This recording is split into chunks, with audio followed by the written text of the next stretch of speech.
Life has a way of teaching us lessons in the most unexpected ways. My story is a painful reminder of the consequences of ignoring those who love us most. My parents warned me, but I didn't listen. I was carried away by love, or what I thought was love. He was charming, sweet, and seemed to care about me in a way no one else ever had. I thought he loved me. I thought we had a future together. But I was wrong. When I found out I was pregnant, I was terrified. I thought he would hold my hand and assure me that we could face it together. But the moment I told him, his entire demeanor changed. His face, once so warm, turned cold. He muttered something about not being ready for this kind of responsibility and walked out of my life. Just like that, he was gone. I tried calling him, begging him to meet me, to talk. But his number stopped working, and no one seemed to know where he had gone. I was left alone with nothing but my growing belly and a flood of tears. When I told my parents, hoping for comfort, I was met with anger and disappointment. "We warned you," my father yelled. "That boy will ruin you, and now you've ruined yourself. We can't be associated with this shame," my mother added. "You are on your own." And just like that, my parents disowned me. I was only 19, pregnant, and homeless. I remember packing a small bag and leaving the only home I'd ever known. My tears blurred my vision as I walked into an uncertain future. I found a tiny room in a rundown neighborhood. The roof leaked when it rained, and the walls were thin enough to hear every argument and laughter from the neighbors. I worked at a small restaurant, cleaning tables and washing dishes, barely making enough to pay rent and eat. The stares from strangers were harsh, judgmental eyes that seemed to pierce through me. Months passed, and my belly grew heavier. I had no one to rub my back when the pain became unbearable or to hold my hand during the lonely nights. I gave birth to my son, David, in a government hospital. The labor was long and excruciating, and I cried not just from the pain but from the overwhelming loneliness. When I held him in my arms for the first time, I promised him that I would never abandon him, no matter how hard life became. He was tiny, fragile, and innocent. He didn't deserve the world we had been thrown into, but he was mine. Raising David was a struggle I can hardly put into words. I worked double shifts and skipped meals just to ensure he had food to eat. There were nights when he cried, and I held him tightly, whispering apologies for not giving him the life he deserved. Sometimes, I sat in the dark and cried silently after he fell asleep, wondering if I had the strength to keep going. David grew up watching me hustle, and though I tried to shield him from the worst of it, he noticed everything.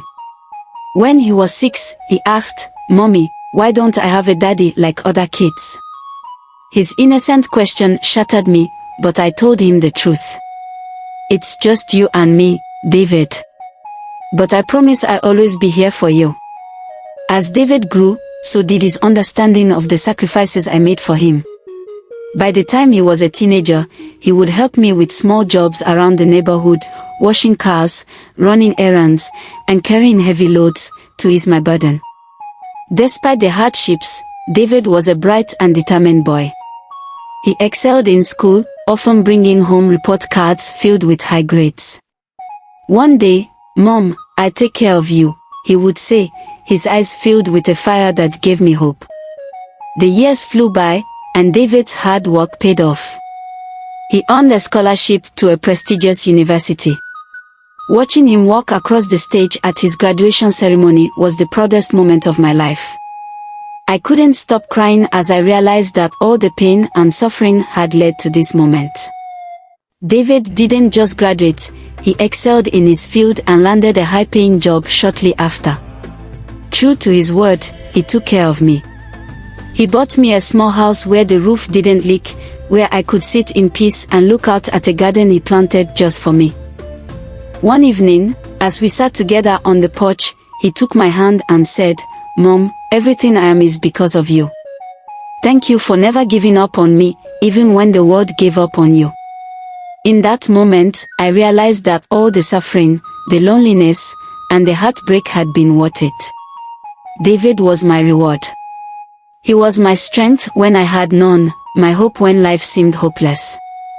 I may have lost so much, but I gained a son who became my everything. My parents were wrong when they said my life was ruined. My life was difficult, yes, but David made it beautiful. And for that, I will always be grateful. As I sat there, holding David's hand, the memories of all those dark days felt distant, like shadows of a past I had survived. It wasn't just his success that brought me peace, it was the way he cared for me, the way he honored every sacrifice I had made. "Mom," David said, his voice soft but firm, "there's something I've been wanting to do for a long time." He reached into his pocket and pulled out a small box. My heart raced as he opened it to reveal a delicate gold necklace with the word Mom engraved on it. "You've always said you don't need anything, but I want you to have this," he continued. "It's a reminder of how much you mean to me." I couldn't stop the tears that flowed down my cheeks. "David, you've already given me so much. I don't need anything else." "But I do, Mom," he insisted, placing the necklace around my neck. "I need you to know how much I love you." That moment was overwhelming, a mix of joy and gratitude that I couldn't put into words. I realized then that David wasn't just my son, he was my greatest blessing, a testament to the strength I didn't know I had. In the weeks that followed, David began talking about reconnecting with my parents. At first, I resisted. The pain of their rejection had left scars I wasn't sure could ever heal. But David, ever the optimist, believed in second chances. "Mom, they made a mistake. Everyone does. But maybe they've changed," he said one evening as we sat in the living room. I hesitated, but his words lingered in my mind. A part of me wanted to know if my parents regretted their decision, if they ever thought about the daughter they had turned away. One Saturday, David surprised me. "Get dressed, Mom," he said, his eyes twinkling with excitement. "We are going on a trip." "Where?" I asked suspiciously. "You'll see," he replied, refusing to say more. As we drove, the surroundings grew familiar. My heart began to race as I realized where we were headed. It was the house I had left behind all those years ago. "David," I whispered, "what are we doing here?" "I just want you to talk to them, Mom. That's all." Before I could protest, the door opened, and there they stood, my parents, older and visibly emotional. My mother's hand flew to her mouth as she saw me step out of the car, tears already streaming down her face. "My baby," she whispered, rushing toward me. "I've missed you so much." For a moment, I froze. Years of pain and anger bubbled to the surface, but so did an undeniable longing for their embrace. Before I knew it, I was in her arms, sobbing like the little girl I used to be. "I'm sorry," my father said, his voice trembling. "We were wrong to turn our backs on you. Please forgive us." It wasn't easy, but forgiveness has a way of healing wounds we thought would never mend. Over time, we rebuilt our relationship, and my parents became doting grandparents to David. Watching them laugh and play with him filled a void I hadn't realized was still there. Years later, as I watched David hold his own newborn son in his arms, I felt a deep sense of fulfillment. Life had come full circle.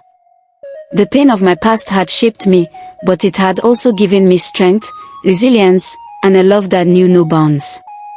"My mother," David said during a family gathering, holding up a toast, "is the strongest person I know. She taught me what it means to fight, to love, and to never give up. I owe her everything." As everyone clapped and cheered, I looked around at my family, my son, my grandson, and even my parents, and realized that despite everything, I had won. The scars of the past were still there, but they no longer hurt. Instead, they told a story of triumph, of a mother's unyielding love, and of the beautiful life that love had created. After the gathering, David and I sat on the porch, just as we had done many times before. The night was quiet, and the stars sparkled above us. "Mom," he began, breaking the silence, "there's something else I want to tell you." I turned to him, curious. "What is it, David?" He took a deep breath and looked at me, his eyes brimming with emotion. "You know how I always said I'd take care of you? Well, I've been working on something." Before I could ask what he meant, he handed me a folder. Inside were papers for a foundation he had created in my name, the Grace Foundation for Single Mothers. "It's for women like you, Mom," he explained. "Women who have no one to turn to, who need support and hope. I want them to know they're not alone, just like you weren't, because you had me." I stared at the papers, overwhelmed by his thoughtfulness. "David, this is... I don't even know what to say." "Just say you help me run it," he said with a grin.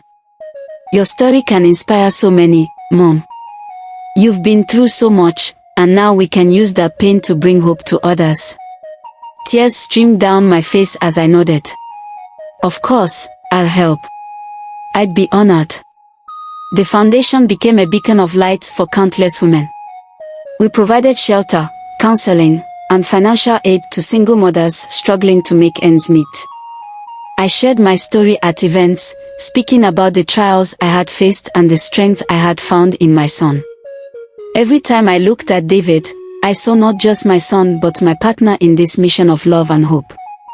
Together, we turned my pain into purpose, proving that no matter how dark life seems, there's always a chance for a brighter tomorrow. Years later, when I was old and grey, I sat in that same small garden David had planted for me.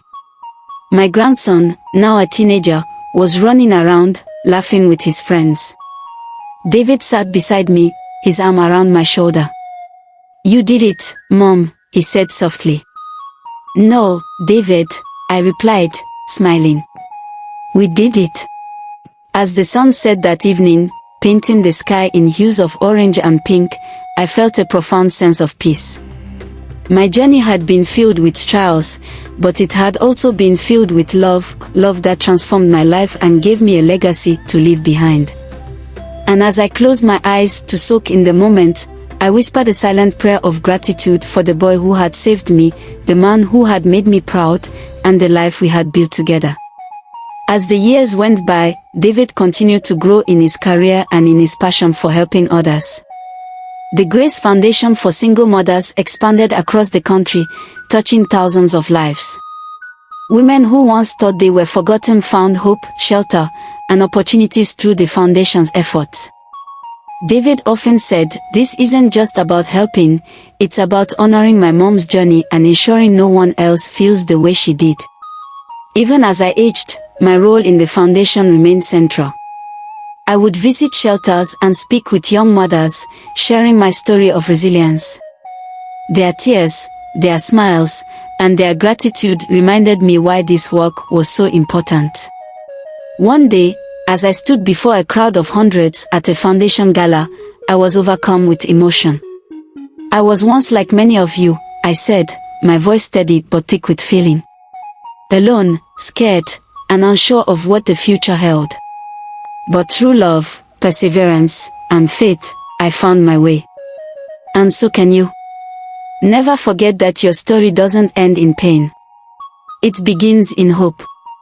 The applause was thunderous, but what touched me most were the hugs from women who came to me afterward, their eyes brimming with tears. They saw in me a reflection of their own struggles and a glimmer of what was possible.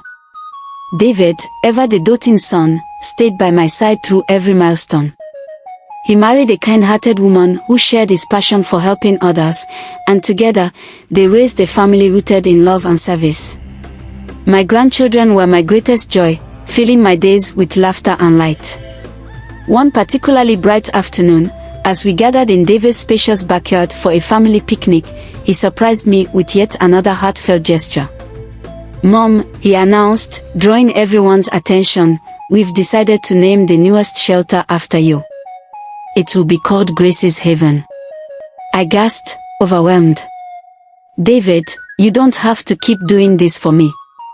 He smiled, shaking his head. Mom, everything I am is because of you. Naming this shelter after you is the least I can do to honor the sacrifices you made. The crowd cheered, and I couldn't help but laugh through my tears. I was surrounded by love I had fought so hard for and love that had come full circle. As the years continued to roll by, I found myself reflecting more and more on the journey that had brought me to this place. From the frightened young woman who had been abandoned and disowned to the matriarch of a thriving, loving family, my life had been a testament to the power of resilience and faith. One day, as I sat in my garden watching the sun dip below the horizon, David joined me. His hair had started to gray, but his spirit was as vibrant as ever. Mom, he said, taking my hand, I've been thinking a lot about your legacy. Everything you've done, everything you've endured, it's a story that will inspire generations. We should write a book about it. I chuckled softly. A book, David? Who would want to read about my life? Everyone, Mom, he replied earnestly. Your story isn't just yours anymore. It belongs to all the women who've been lifted by your courage and strength. And so, we began the process of documenting my journey. It wasn't easy revisiting the darkest parts of my past, but with David by my side, I felt safe. The book, titled Grace Unbroken, A Mother's Journey of Love and Resilience, became a bestseller, inspiring people from all walks of life. As my time on this earth grew shorter, I felt a profound sense of peace. I had lived a life filled with challenges, but it was also filled with victories. My pain had given birth to purpose, and my love had created a legacy that would endure long after I was gone. On a quiet evening, surrounded by my children and grandchildren, I closed my eyes for the last time, knowing I had given the world my best.